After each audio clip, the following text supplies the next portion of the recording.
This conference will now be recorded.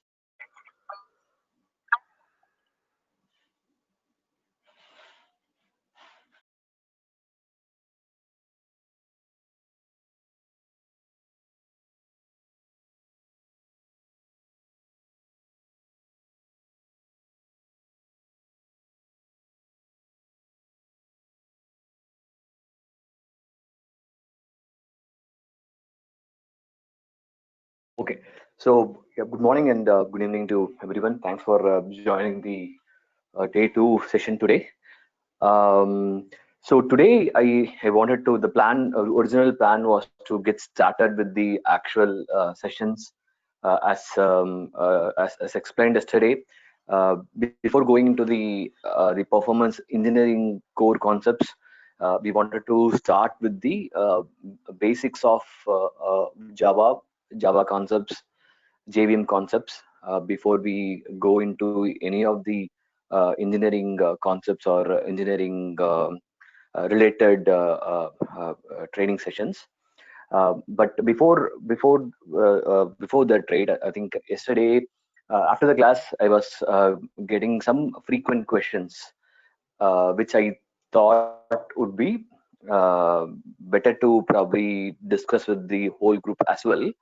I thought those are really relevant, so I wanted to probably spend good amount of time in explaining more in terms of how this course is going to help you. Right, one of the not one, at least three or four people have repeatedly asked the similar questions, more from interview, right?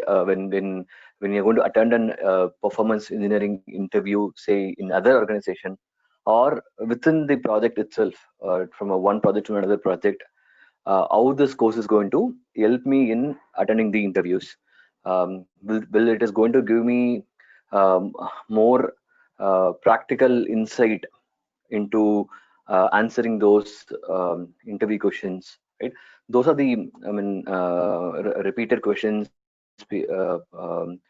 people are interested in understanding, is really going to be effective for them to attend these three and a half weeks, right? So what I wanted to do is, and also there were a couple of people asking for few more topics which are little relevant to this current market trends, right?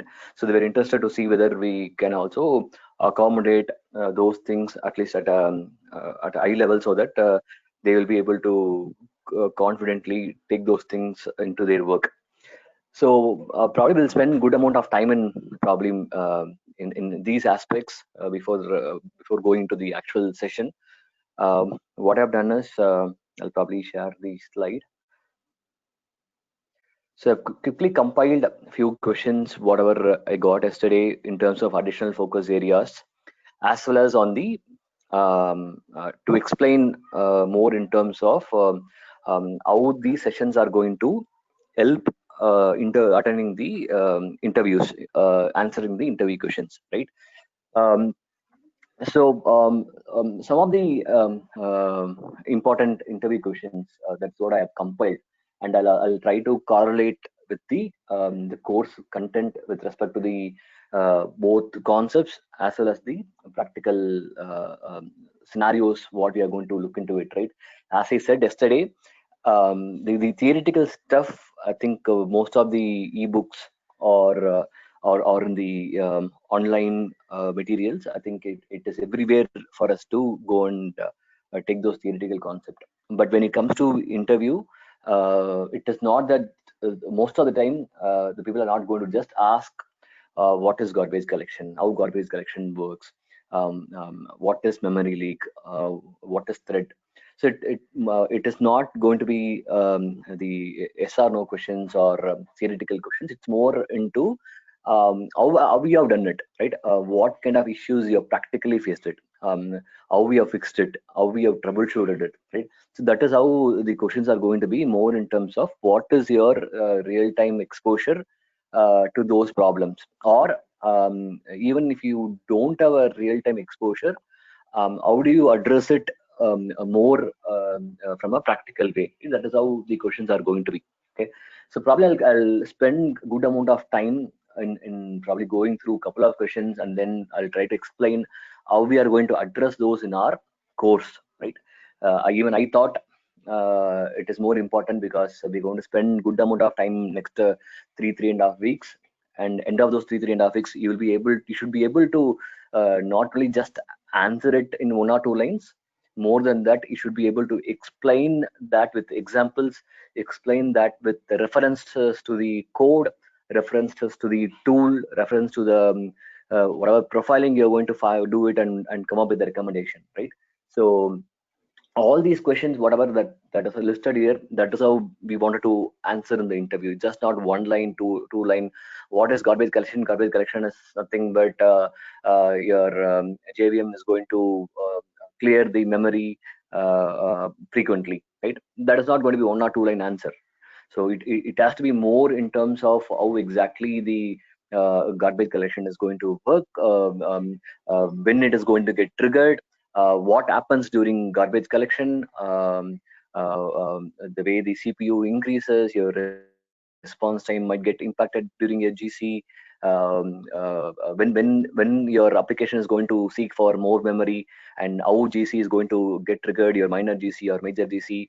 So reference to the how do you go and look into these GC time in the GC log. So that is how we need to go and explain it. More reference to the tools, more reference to the log files, more reference to the JVM architecture. So for one of the first question, right? What happens if the thread stack reaches its maximum? We are going to see what are the various architectural components in JVM to start with, right? We'll be talking about thread, we'll be talking about heap, we're talking about stack. We'll be looking into a specific Java program which is going to create the stack exception also. Probably let me go to my workspace. I'll have something for inside the memory leak. I should have something for the stack overflow as well. Okay, so if you look into it, I have something called programs for garbage collection, something for learning the GC, your memory. So there is also a program where I will have recursive programs which can create this stack exception issue. Okay, so those are the real examples. We are going to look into it. We are going to run this program, and then through your probably I'll also try to open the tool. Give me just 1 second.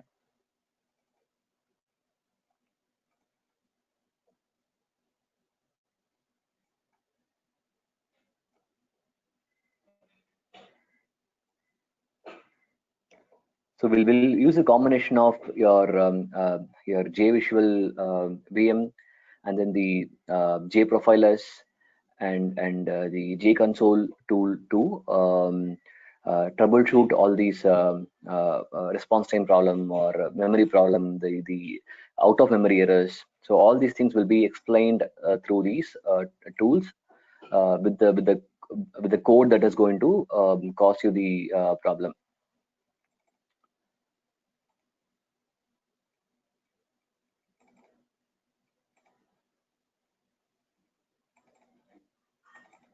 Yeah. So the first question on the stack error, will have an reference Java program which is going to create a stack issue, and then we're going to look into what kind of exception it is going to throw, and what is the main reason for this error. Okay, that's how practically we are going to address this question.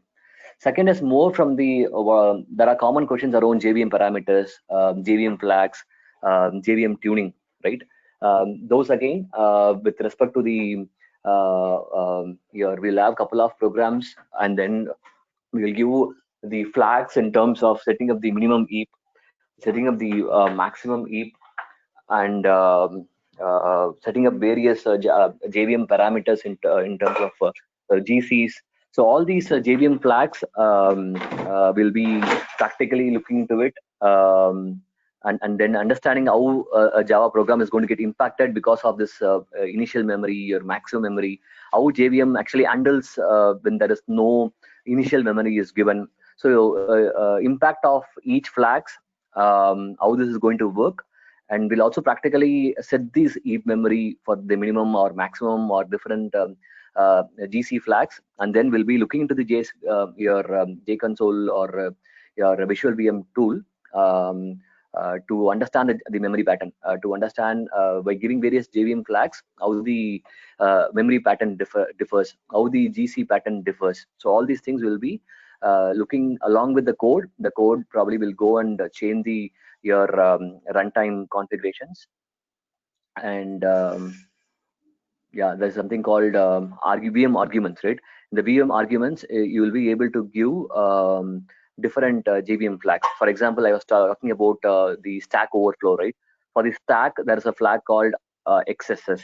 So we will toggle around or will play around these VM arguments, giving various initial memory, and then you'll find out what is the impact of that, right? So that is how we are going to learn, giving various arguments. Say, for example, this is the garbage collection arguments, right? To print the GC details, to set some of the GC flags, your GC areas, minimum EAP, maximum EAP. So all these things with respect to the GC flags, right? So we have added some more flags called max GC pause milliseconds to tell JVM don't wait for more than 100 milliseconds whenever GC happens. And survivor ratio, new ratio, what are those flags? So all these things practically we will be looking into it as part of the JVM flags. It's just not from theoretical stuffs. We'll be really having these programs, applying those VM arguments, and then exactly see how this program is going to execute, and the memory pattern will be monitoring it in the your JVisual VM. Okay, so all these, so in the interview, whenever somebody is going to ask about these JVM flags, you will be able to explain more in detail about how are you going to set this flag, what happens when you're going to set this flag from a JVM tuning parameter. You will be able to explain confidently. And then again, the questions is on a different garbage collector by passing VM parameters in Java. Yeah, that is what we have seen it. Can you tell the system to perform a garbage collection? So garbage collection, we all know it is going to be done by the JVM itself, right? Is it possible for you to give the that from the code? Even if you're going to give it in the code, is JVM really going to consider that? All these things will practically see it again in the code. There's a command called system.gc. We will try to create some million objects, and we'll try to force the Java to do the garbage collection using system.gc, and we will see is it really is going to happen or not, right? So we'll look into it again from a practical purpose. And have you ever witnessed a memory leak? How did you diagnose it, right? So probably I'll also try to explain it in a bit about memory leak, right? Memory leak, we're going to at least have 2.5 sessions to go through the your memory related analysis. Memory leak, we'll be using the combination of your JProfiler, again a Visual VM. We'll also use memory analyzer tool, MAT tool from Eclipse, right? To understand how you're going to analyze during a load testing, right? So probably a quick glimpse of the memory leak things, right? This is from my previous session video on the memory leak. So this is a program which is going to create some 1,000-2,000 objects, and we are going to create memory leak in this program, and then we are going to run it. We are going to integrate this with our e-library project. Yesterday we have seen about the e-library web project, right? So we will integrate this memory program to probably log in or view transaction, and then see from as an end user how, when we are going to navigate from a login to view librarian, we are going to monitor the memory growth in the your JProfiler or JVisual VM, understand the memory pattern, and then come back to the program, fix those memory leak. Okay, so that's how your memory leak analysis is going to be done more practically. Okay, so we, as I said, we are going to use this tool to understand this pattern, right? If you see the memory is increasing, staying there, and then coming down after the after some DC is initiated. So we are going to look into various memory pattern, whether it is keep on increasing or whether it is flat and then it is coming down. So what it means, all these pattern means, right? So we'll create all those memory problems in the code, and then we will deploy the code. We will manually test it using the browser, and then understand the patterns in the tools, and then we'll also look into a couple of logs to understand the GC times, and during a load test as well, right? During a load test, there's one question is, how do you troubleshoot the memory problem during a load test, right? So for that, we'll be using a tool called memory analyzer tool, Eclipse memory analyzer tool. Okay, so in the JVisual VM or even the JVM itself, right, we'll be able to give a command called get the heap dump when there is out of memory error. So there's a VM argument where whenever there is an out of memory error is going to happen, we can ask JVM to take the heap dump, and then these heap dump can be analyzed using the your memory analyzer tools. So we'll be opening a, you will be downloading a tool called MAT, and you'll be using it for analyzing those heap dumps. So that is how practically we are going to see um, uh, um, uh, how are you going to answer these memory leak related questions, and then the heap dump analysis related questions. Okay, so we are going to create memory problems, and during we are going to create some JMeter scripts. We are going to run those JMeter scripts, and while the JMeter script is running, you will observe the memory is getting increased, and then during the when the memory is getting increased, and then when it's going to get crashed, automatically JVM is going to take the heap dump, and then we are going to analyze those heap dump using the memory analyzer tool, and we want to understand which part of the program is causing a problem, which object is creating a problem, and then we will be getting those inference, and then that is what we will pass on to the developers or architects to just not only say my memory is increasing and the app is crashed, and when we took a heap dump, we observed that this part of the class file, this particular method is where these objects are getting created, and this is the root cause of the problem. So we'll be going in depth up to the root cause and explaining about the your heap issue that we would have encountered in a load test. So whenever somebody is going to ask you how do you analyze a memory problem in a load during a load test, that is how, with an example, that is how practically you will be able to explain it end to end, right? So just not answering, I'll be looking into a monitoring tool, looking into the memory graph, and then I'll be able to tell there's memory issue or not. That is just only as a tester level. From an engineer level, this is what we are going to explain when somebody is going to ask us how are we going to analyze a memory problem during a load test. How are we going to take the heap dump, what are various options available for the heap dump, and then when it is going to take the heap dump automatically, and then how are you going to use the tools like the memory analyzer tool, and then how do you get into root cause. So that is how we are going to explain it end to end, and that's how we are going to see it practically as well using these tools. Okay, I think it is still opening. Yeah, it is open. So probably I might have some previous heap dumps, right? So will in fact we will try to take those heap dump will during the load test is happening, and then we'll import those the heap dump files, and we'll be looking to the memory analyzer tool, and then we'll look into those data whichever is provided in the tool, and then we'll try to find out the root cause. So which method is having a problem, what are those leaks aspect, and all these things we'll be looking into it detail as part of the heap dump analysis. Okay, and some more questions on what are the disadvantages of garbage collection. Yes, we'll be looking into it for sure. What is the impact on your response time, what is the impact of your CPU, all these things we'll be looking into it when it comes to the GC. And what are the various issues you have seen during load test? How do you troubleshoot thread contention issue? So what are the various performance issue?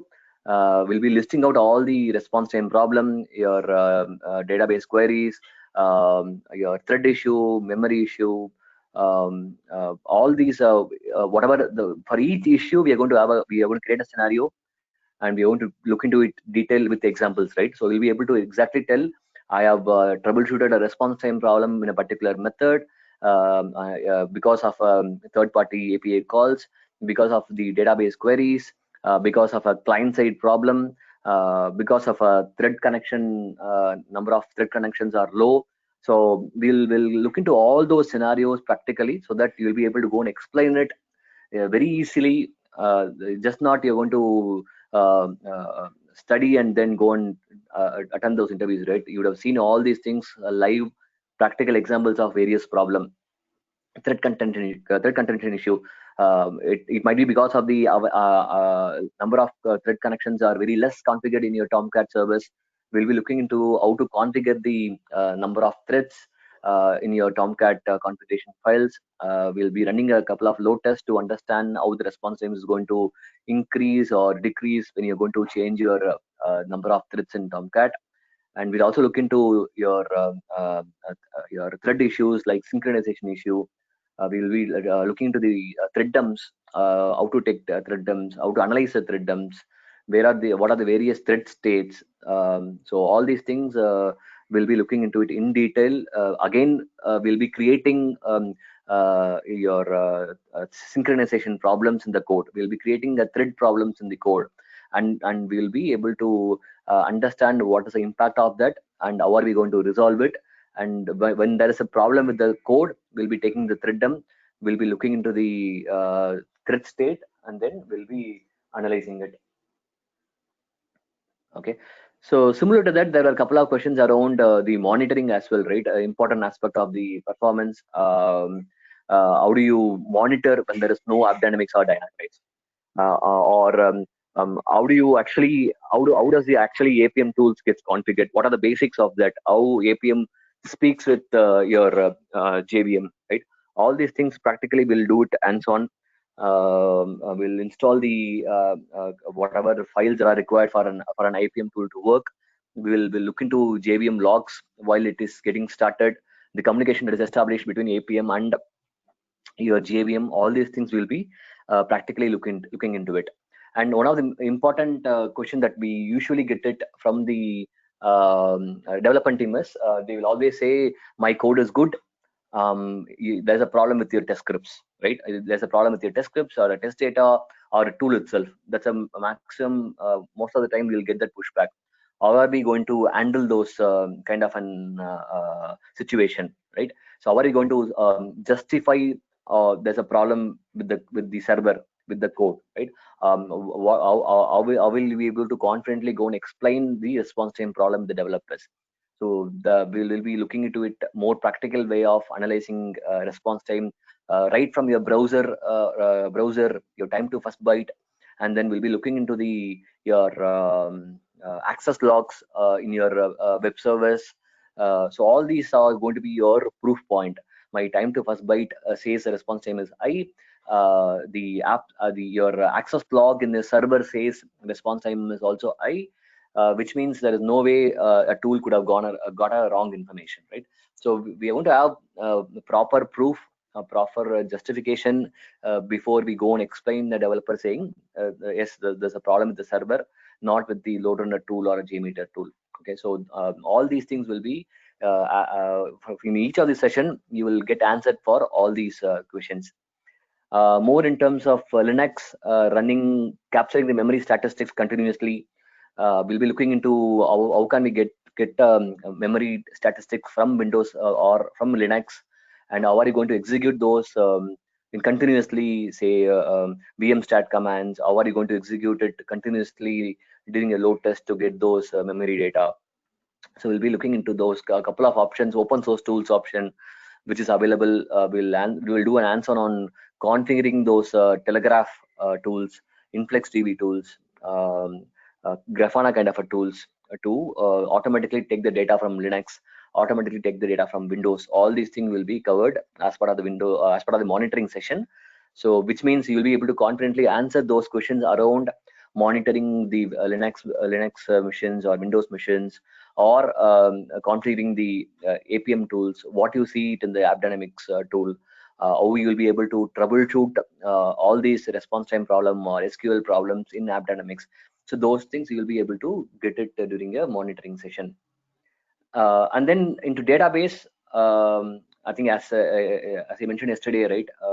We will have a Oracle database available in my mission where we'll be enabling the snapshot. So I mean, most of the time the questions are around how to enable the AWR report. How do you get it during a load test? What are the ways to get those AWR reports? How do you analyze it?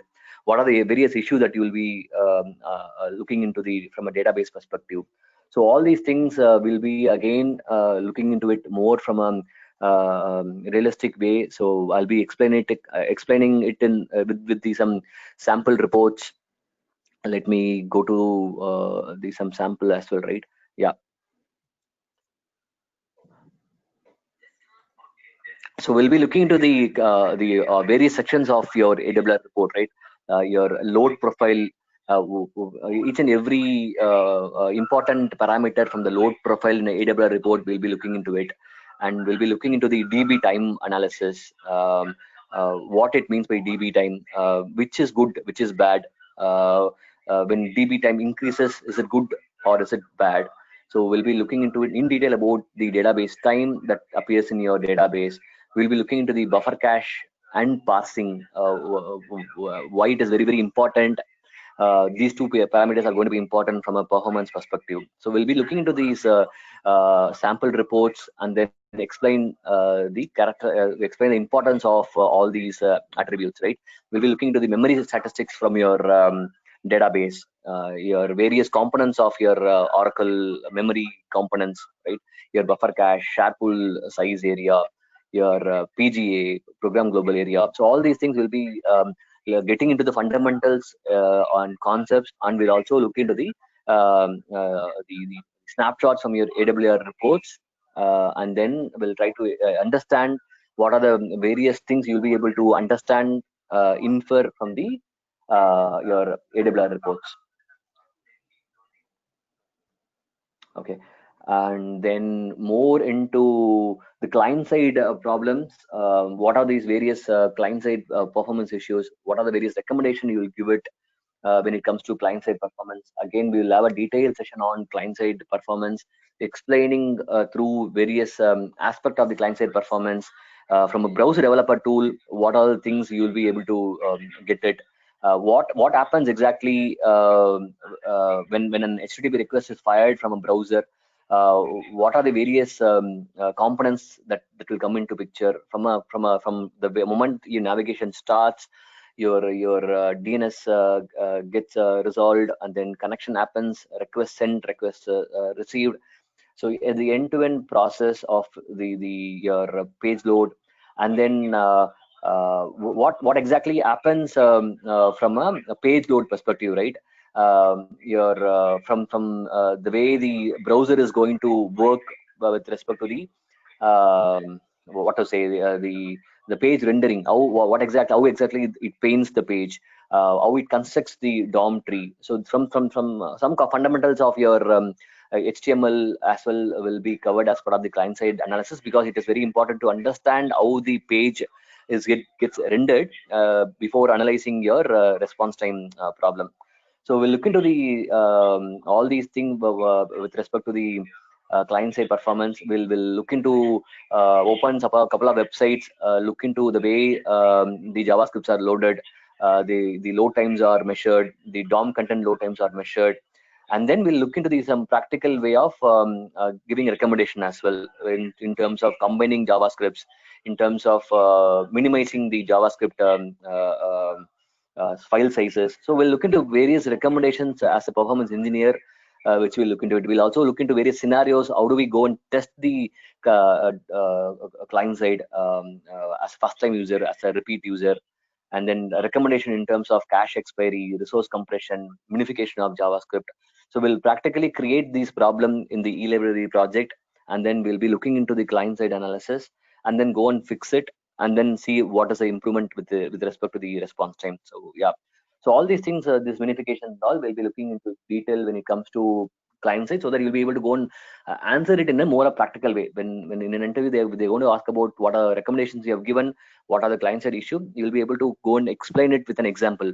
In my application, there is a JavaScript which is having a huge file size. How am I compressed it? How did I reduce the JavaScript size, which has improved my response time?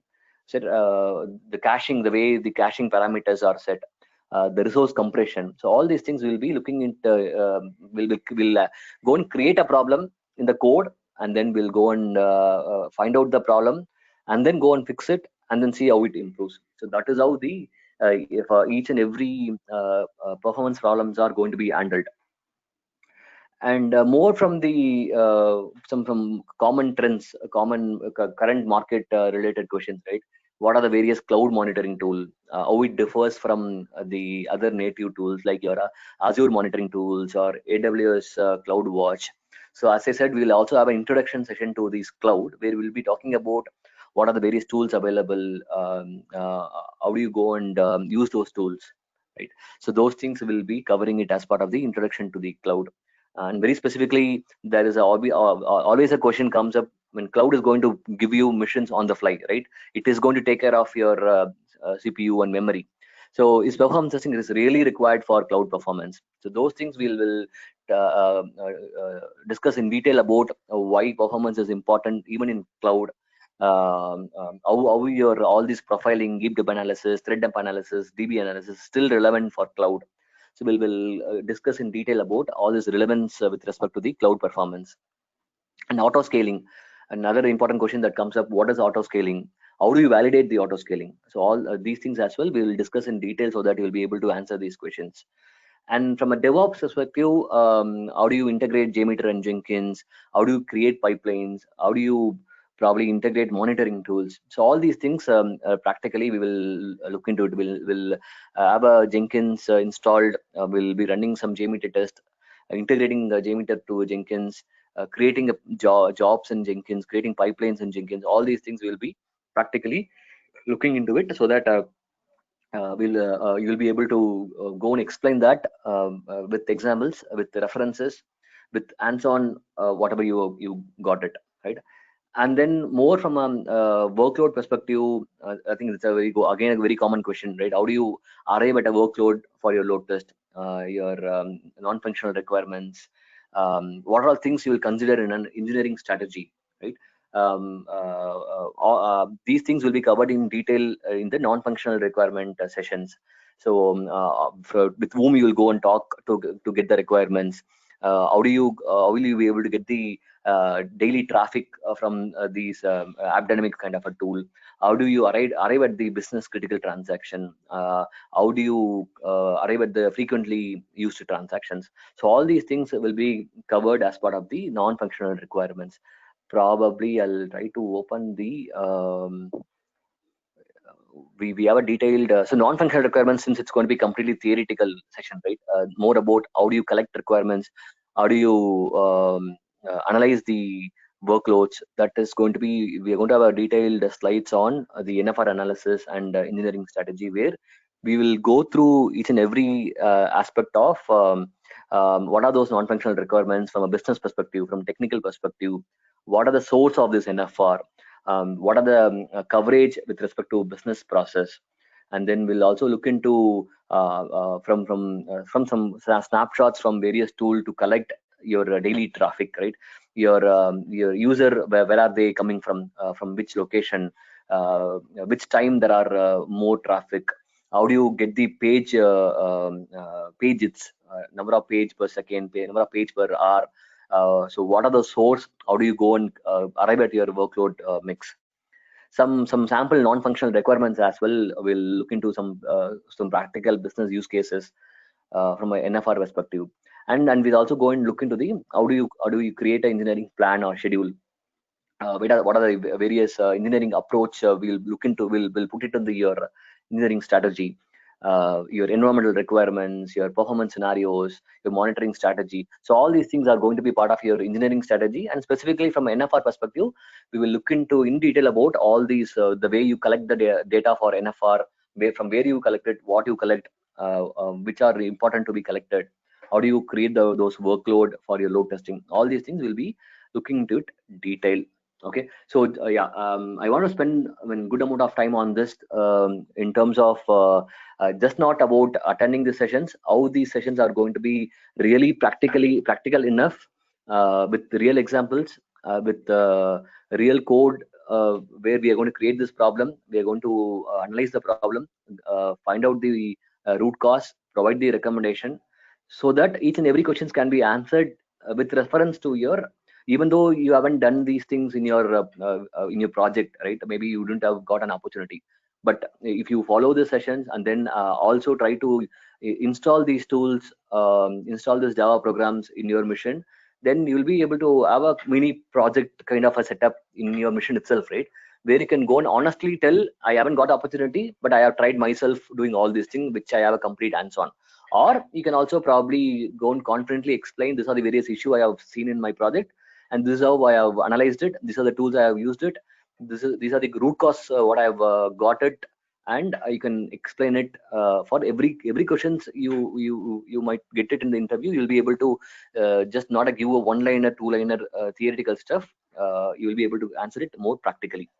Okay, fine. So yeah, that is something I wanted to probably tell more in terms of the course content itself, how it is going to relate to the interviews, right? So second, something I mean, I got few questions yesterday from few of you on the focus areas, right? Some people are when asking about, so we in the session course we have seen about monitoring, the profiling, heap dump analysis, all this is okay. But today I think there are projects where people are using cloud, Kubernetes, pod services. How are we going to monitor this? How these are going to be relevant to these as well, right? So that is one of the question they asked, whether we'll be able to at least cover few things around these Kubernetes pods services. Number one. Number two, I think yeah, I think one of you asked about the batch performance in the call as well. And third, I think at least 3 or 4 people asked about DevOps, right? They wanted to probably cover a little bit more in depth about DevOps, since it is a very emerging one, and most of the places now people ask us to do performance automation, how to run the performance test in DevOps, continuous testing. So they were requesting to see how a little bit of more in depth they wanted to cover. Okay, so if you look into the current DevOps sessions, so we will cover the JMeter integration with your Jenkins, right? Let me open this. Yeah, so we'll practically cover running the JMeter through command line, and then installing few plugins in the Jenkins, and running a JMeter job, and getting these kind of a performance trend in the JMeter is what we will be doing it usually. That is the basics of Jenkins JMeter, which we used to cover as part of the course. But since there is a question around how can I do it in little in depth, will also include the continuous monitoring, where we'll also include integrate AppDynamics with the Jenkins, and we'll also try to include a few more stuff on top of the DevOps, right? In terms of integrating with GitHub, where to pull JMeter scripts, right? Those are the practical situations where the JMeter scripts are going to be in a repository. So how are you going to pull those scripts in from a GitHub? And second is more from creating the pipeline jobs, creating various pipelines, attaching those jobs to the pipeline, scheduling the pipeline, and then making the job pass or fail. And then we'll also look into communicating these fails and pass through emails and Slack kind of a communication channels, right? So we'll try to go in depth more in terms of practically how this is going to work out.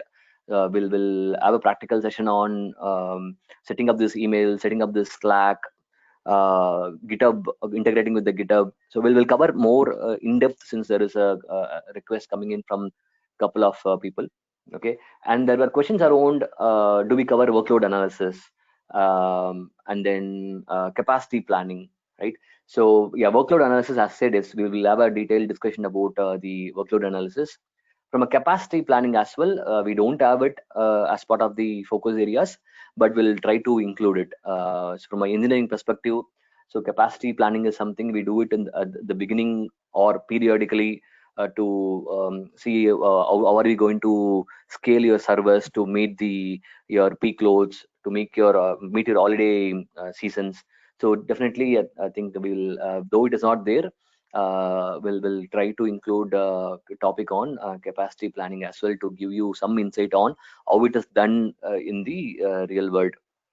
What will be covered in heap dump analysis, I think I already told you earlier, right? We'll be using the memory analyzer tool, and then we'll be running the load test. We'll have some problems created in the code, and then we'll take the heap dump manually, or we'll have the settings in the JVM where it is going to take the heap dump automatically during your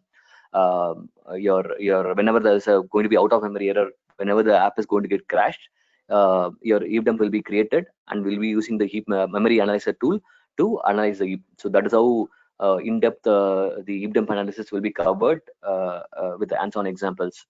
So these additional focus areas, yeah, we'll try to include it. It might not have as intense or as practical as it could be. DevOps would be definitely, I think I'll be able to do it more practical, whatever I told about GitHub or Slack or emailing, creating pipelines in the Jenkins. All these things will be practical sessions. Capacity planning and workload analysis is always going to be theoretical stuff, right? We are going to talk about how are we going to handle these capacity planning in terms of horizontal scaling or vertical scaling.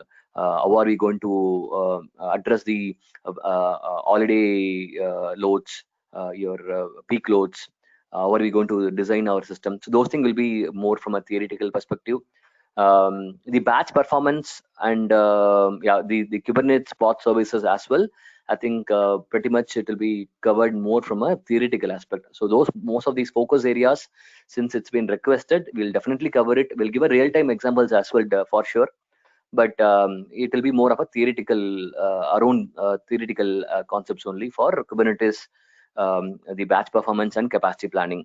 DevOps and heap dump analysis, yeah, definitely it is going to be completely practical.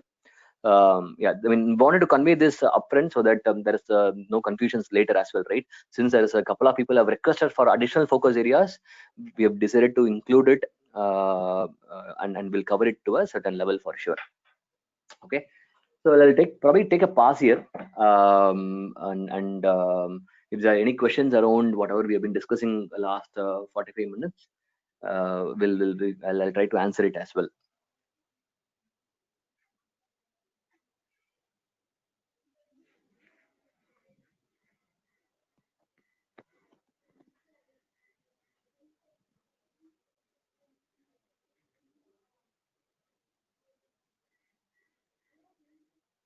So probably you can unmute and you can ask any questions, any clarification.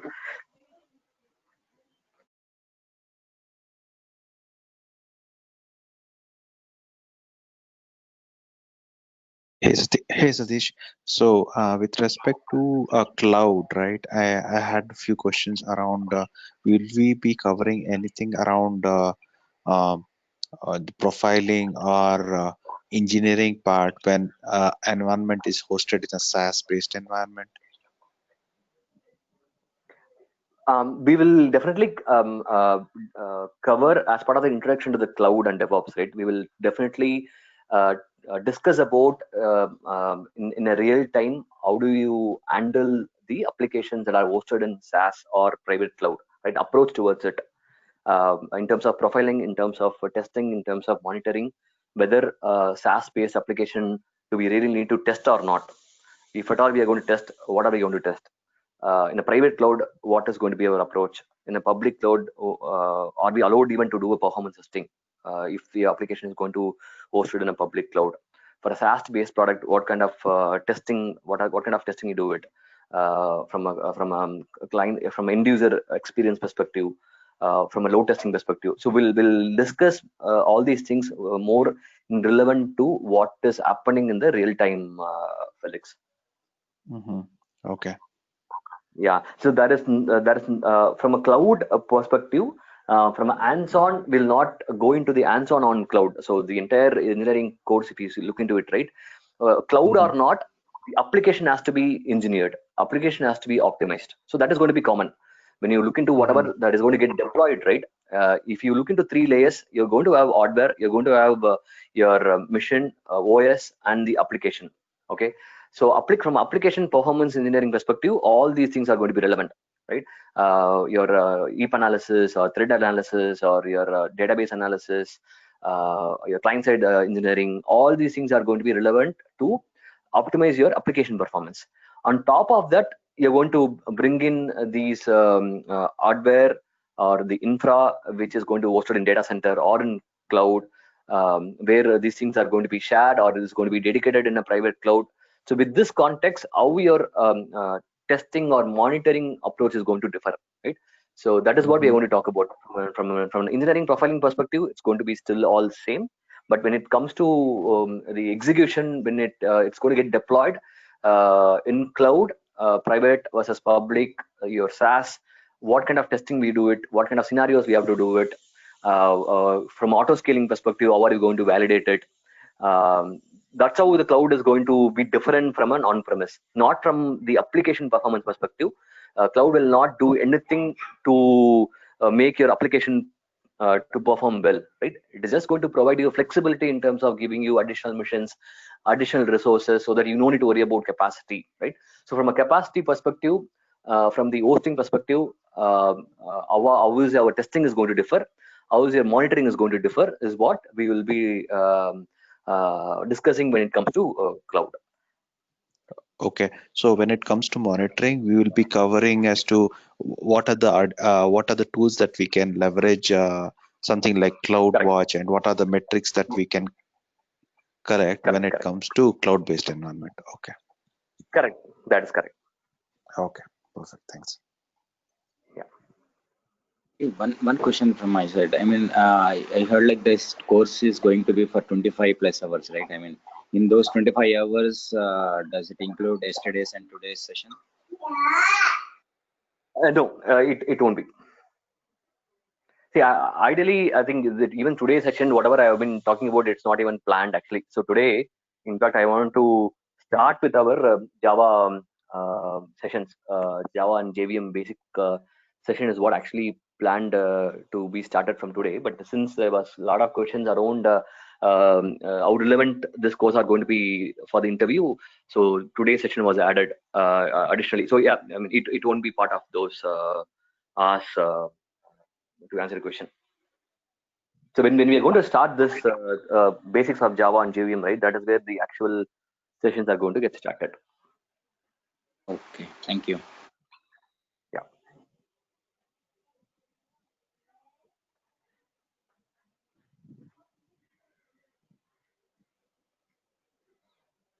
Yeah, with respect to number of hours, I think most of the time, it goes beyond the estimated hours. That's how it happens. We never compromise on the hours. It is not every day we'll have one separate topic, right? It is always overflows. We will have a lot of examples of creating the real problems. So when we do that, it always I think it goes beyond what we actually plan. So whatever hours I think it will be probably telling as part of the course. I think it will be more than that for sure. And it is more, more than number of hours. Yeah, it is more in terms of for each of these sessions, in terms of your thread dump or your heap dump or the thread contentions. So all these things, whatever I have been talking about yesterday and today from an interview perspective, right? That is what the focus will be on, to make that proper, not in terms of sticking to the time. There is nothing called thread dump will have 1 hour or heap dump will have 45 minutes. So we don't have that kind of schedule at all. It is more in terms of the session 1, session 2, which can complete in one hour or 2 hour or 3 hour, depending upon how it goes. Okay. Yeah, one last question. I mean, okay, sorry. One last question. I mean, all this course content topics.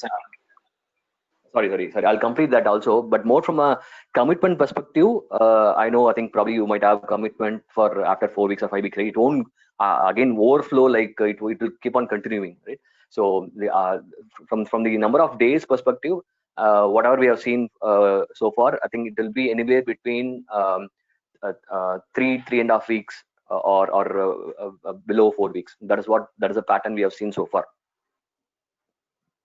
More from a planning Okay. perspective, I'm saying. Okay. I have a question. Can I go ahead? Yeah, please, no way. Okay, so I mean, yeah, the course content, everything looks very good. So, but we are mostly focusing on the Java technology standpoint, right? Are we going to cover something on other technologies, maybe something like .NET or something, some other technology? I mean, or else if not, I know it's like huge, but just like a basic idea of, no, let's say if we land in some .NET project or anything, can no, how can we correlate and apply the same engineering principles there? Something like that. A basic session maybe, if possible. Sure. I think that it's a completely intense session, right? Those 3.5 weeks. So adding another flavor is difficult, but I think I got your question. I think I'll try to. I'm not saying yes directly, but that's a more very relevant question. I'll try to add that to the course if possible at the end at least, to see how we can correlate and expand this knowledge to the other areas. That is the question, right? Other Yes, technology or other exactly. programming Yeah, language. definitely. The course content with the teaching topics, definitely any candidate who can practice definitely can do well in a Java technology. And my question is to apply the same kind of principles, how to apply maybe a basic session on that. Okay, that should. Sure. Yeah, I'll plan something and then I'll probably commit on that. But that's a very valid question.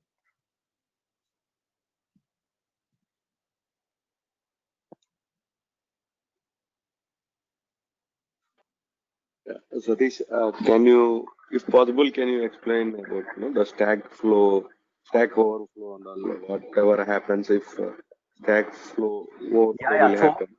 it's definitely, see, Stack Overflow. We have real examples of creating the Stack Overflow errors. See, the one thing is you will not see stack similar to out of memory exception, right? You will not see Stack Overflow exception. I mean, I would say I've seen at least in whatever I have project I have done. But what I've seen is that there is something keeps coming in couple of discussions or interviews. So we'll definitely have that real examples of.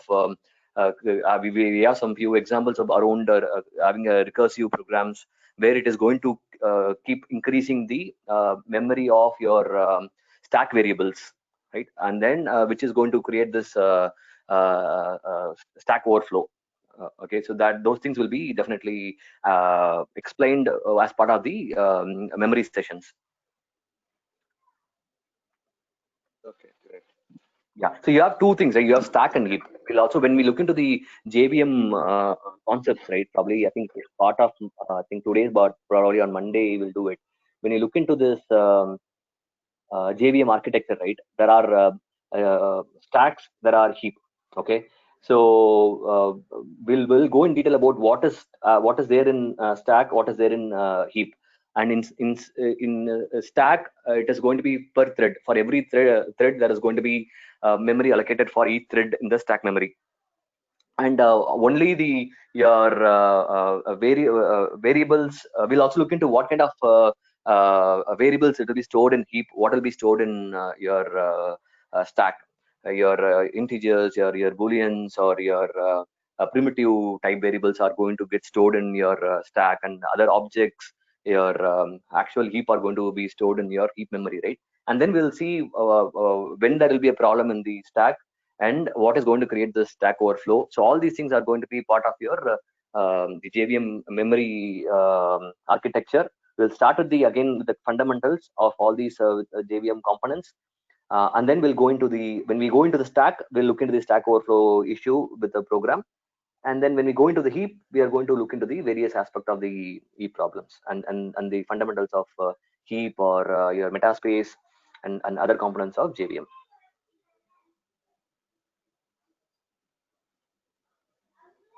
Okay.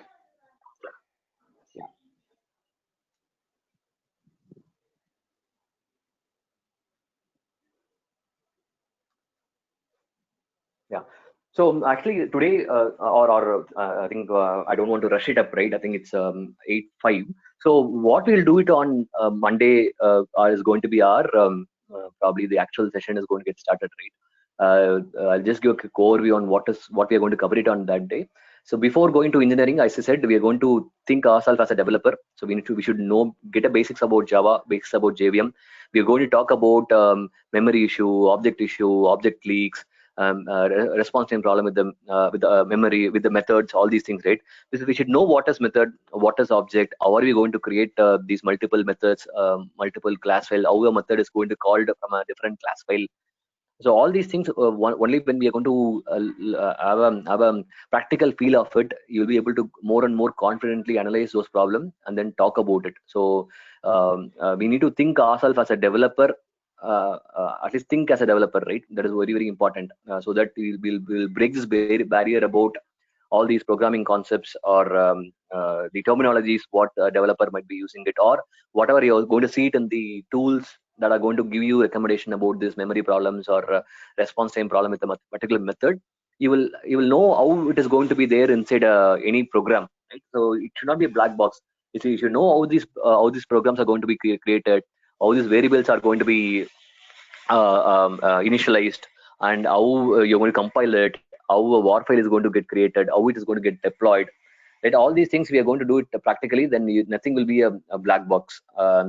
So that is how we are going to do it. We are going to see why we are looking into Java performance engineering, right? Why it is still relevant in this today's market, how it is going to be relevant to next 5 years or 10 years.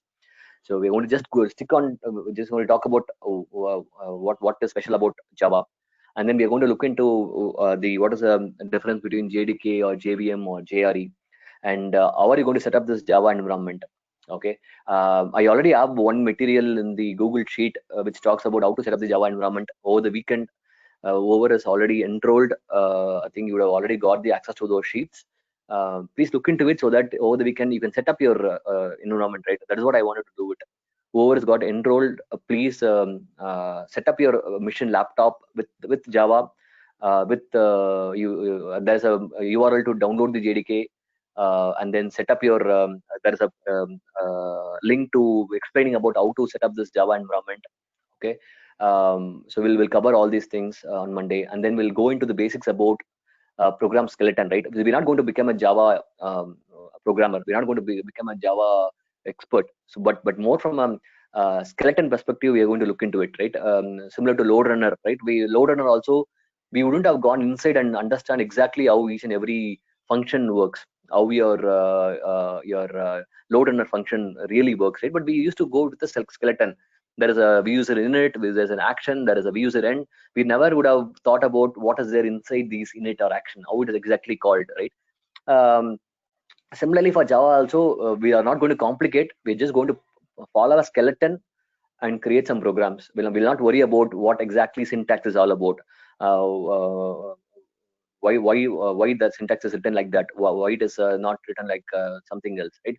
Probably we can go in depth as you start writing programs. Then you can find answers for all these questions, not at the beginning. So we're going to stick to the basics, create some good small programs, and we're going to understand these primitive and non-primitive, because that is going to be important from a stack and heap perspective. We're going to look into what are those objects and classes, and we're going to do some coding as well, right? We're going to create a Java project. We're going to create some class files. We're going to create multiple class files. We're going to do a DB connection. We're going to add external jar files, import some jar files, and we're going to do some HTTP connections with the class file. And then we're going to generate a jar. We're going to generate a var, deploy it in the Tomcat. Okay, and then we will go into a JVM architecture. So with the end of this Java session, you should be at least able to know what are those classes means, what are the object means, how it is going to really look in a program, what are those primitive and non-primitive data types, how it is related to heap and stack, and you should have a hands-on on creating multiple class files, multiple methods, adding this jar files, and creating your Java program as a jar, as a var, deploying it in a Tomcat, how to deploy it, how to restart the Tomcat. So all these things, if you have done, I think we are all set for us to go into the engineering concepts. So whatever we are going to then look into it from analysis perspective, I think you will be able to relate into primitive type, non-primitive type, or jar files, war files, your class, your methods, objects. What are we are going to talk about? All we are going to talk about completely about this in coming sessions, right? So that is the basics we wanted to bring in. So that is something we'll cover it on Monday, and then we'll go into the JVM architecture, explaining about the memories, your threads, your metaspace, your stack, your execution engine. All these things we will cover it. All these are going to be foundation blocks before we enter into the actual performance engineering analysis, right? We talk about response time problem, we talk about memory leak problem. Before going to that, this is going to be your foundational blocks or concepts. Okay, so this is what it is planned for probably your Monday. Okay, and then as I think explained with the yesterday with the engineering sessions, right? So the overall sessions are going to look like after the JVM Java sessions, we are going to start with the let me quickly go through that.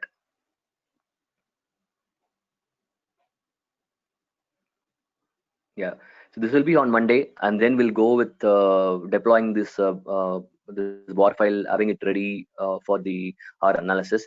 Then we'll start with the response time analysis. We'll have a couple of scenarios about creating response time problems, and then we'll go into the memory leak problems, and then we'll go into the garbage collections related concepts, and then having different flags, different collectors, and then we'll go into thread problems. We'll create the issue with the threads, understand how threads are created, thread contentions, thread dump analysis. Yeah, that is how the flow is going to go. So before that, we'll set up this foundation, set up this base platform from which it will make our job easy to go towards the engineering concepts.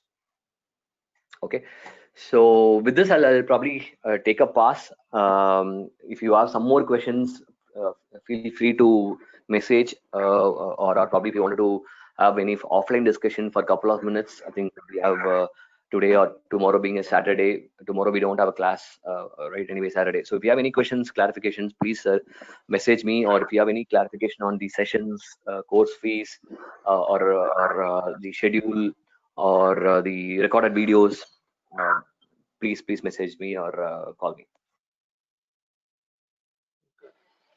Satish, this setup, right, the Java environment. So, how to set all those things? Do you have any recorded video for that, or?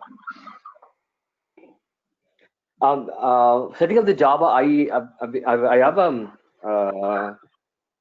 I will go to the Google Sheet. There is some link where in detail it is given about the how to set up this Java and Java, setting up the Java environmental variables. That is there as part of the link. But that will also be covered a little bit on Monday as well during the session. Probably I'll try to cover a little bit, but most of them it is going to be straightforward in terms of installing the Eclipse. All the path from where you can download it is given there. Say if you wanted to set up your mission, right?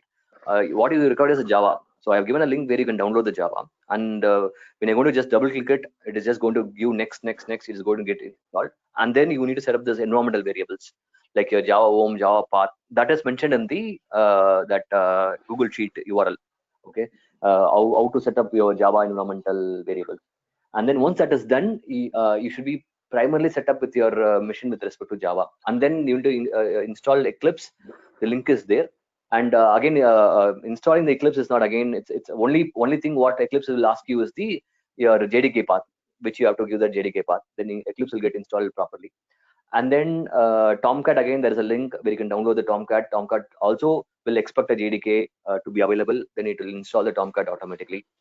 That's it. I think if you find any problems, I think just probably message me. I'll try to help you out. But thing is, you will have problems while installing the Tomcat, or probably while downloading and configuring the JVM Java, right? You will find problem. Even if I'm going to do it in another new machine, I'll get some problem. But that is how we also go and learn all these things, right?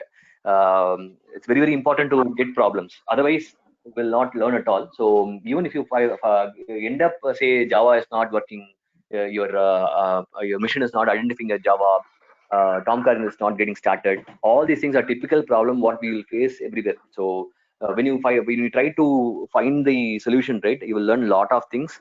I would actually recommend to do that. It is easy for me to give that recorded video so that you can just use it directly. But really, my honest recommendation is to try out yourself. It's very easy. It's like load runner installation or a JMeter installation, but you will find one or two simple problems which you can actually solve it. If in case you couldn't able to solve it, just ping me or message me. I'll be able to help you out. Yeah, sure. Thank you so much. No problem. No problem. Okay, guys. I think yeah, we'll end here. And as I said, yeah, please message or WhatsApp if you have any more clarification that is required. Okay. Otherwise, Monday morning we'll get started with the actual the sessions. Okay. All right. Thank you. Thanks, everyone. Thank you. Thank you. Bye bye.